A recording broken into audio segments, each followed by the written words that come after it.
Okay, first things first, don't get thrown by the title. Plenty of you out there are dropping in Apex just fine, but every now and then when I solo queue, I'm kinda shocked by the number of people I see who don't still really know how to drop properly in-game. So real quick, first, we're gonna cover how to drop. Second, we're gonna cover where to drop. Obviously, dropping down quicker is better. The faster you get down to the ground, the faster you're going to get the loot. If your enemy lands and starts grabbing loot before you, you're gonna be in trouble when you get there. So here's what you don't want to do, which again, I still see a lot of people doing when I solo queue, making a direct beeline right towards wherever you're attempting to go. Take a look at the left over here. Doing that is going to make your speed constantly decline, which is not what we want. Speed is the name of the game, boys. So what we're looking to do is drop straight down or down at a very sharp incline in order to get a big increase in drop speed, then straighten out and fly towards your destination. Keep an eye on your speed. As it starts to slow down, you repeat the process. Dip back down to get that speed increase, then level out and repeat when needed. The amount of times you need to dip down or the duration of how long you need to dip down is going to be directly tied to how far away you intend to drop. If you're looking to land at a location right underneath the dropship, you obviously just need to go straight down. The further away your intended location is, the more you should resort to this kind of wave-like pattern of dropping down for speed and then straightening out. Takes a little practice to get perfectly, but the concept shouldn't be too hard. Okay, next up, minor detail, but relatively important. When you're close to landing, try to separate and spread out from your teammates. I know that staying together in Apex is important to staying alive, but if you all stay in perfect formation all the way down to the ground, you're going to land too close to one another and you're going to literally be stealing loot from one another. If you separate just a little bit before touching down, you can spread out and loot the area more efficiently. As long as you're all together in the same overall area, you should be fine. And if you die in the very first drop because you were too far apart,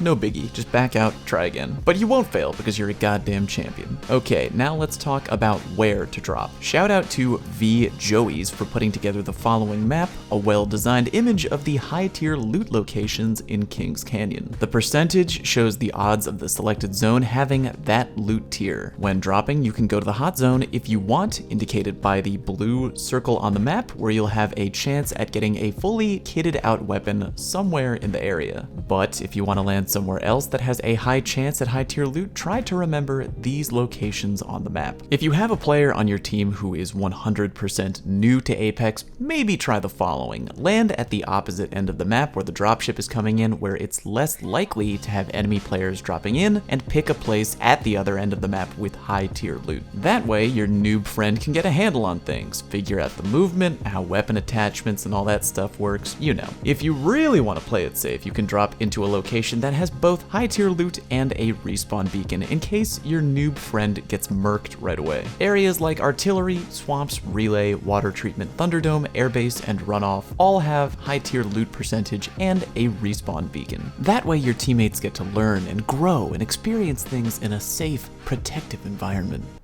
Or you can just drop them right into the hot zone for a baptism by fire.